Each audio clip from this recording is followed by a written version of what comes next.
Salut à tous les amis, c'est Zoulouf. On se retrouve sur le PC pour un premier épisode de l'analyse Mangatech des abonnés.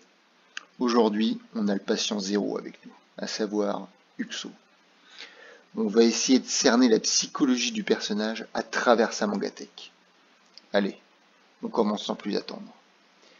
Déjà, ce qu'il faut savoir, c'est que toutes les séries qui nous tiennent à cœur, on les tient au niveau de notre regard, quand on est debout devant notre Mangatech. Donc on peut déjà éliminer tout ce qui est au-dessus du lit. Une information qu'Uxo m'a donnée, c'est qu'il fait à peu près 1m77. 1m77, ça fait ça dans la Mangatech. Donc les séries qui lui tiennent le plus à cœur, à mon humble avis, c'est les séries qui sont dans ce cadre bleu. On va regarder ça de plus près. Et là, on s'aperçoit de quoi? Et que c'est des séries extrêmement bateaux. À savoir du One Piece, du Dragon Ball, du Kingdom, et à mon avis de l'habitant de l'infini, mais ça c'est pour se faire bien voir.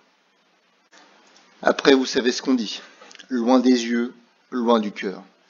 Donc tout ce qui est en haut, c'est mort. Ça, c'est que pour le décor, c'est que pour se faire bien voir. Qu'est-ce qu'on a en haut? On a pourtant des masterclass absolues.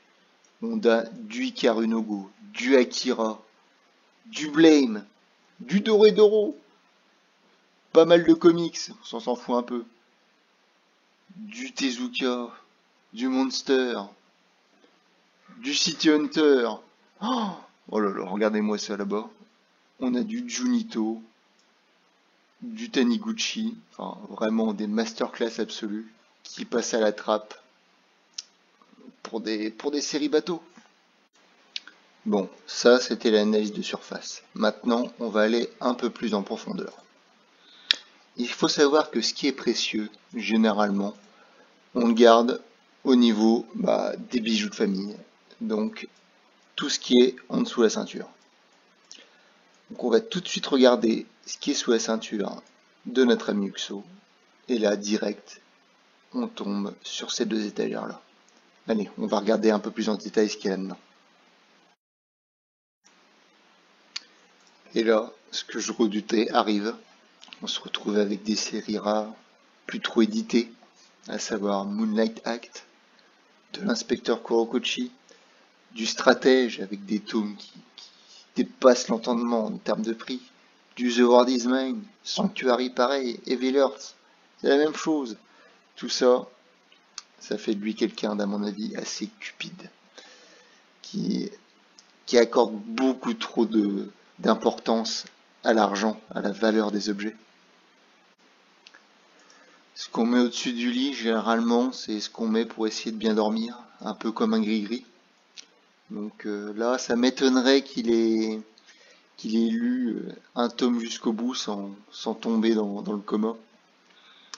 Tout ce qui est Cornelius, Mizuki, c'est un peu chiant à mourir, ça, il a pas dû voir le bout. Vagabond, il a pas dû passer le tome 2. Ashitano Joe, il a jamais dû voir Joe à la fin sur sa chaise. Des Rainbow, il doit littéralement se taper le crâne avec tel un assommoir pour essayer de s'endormir.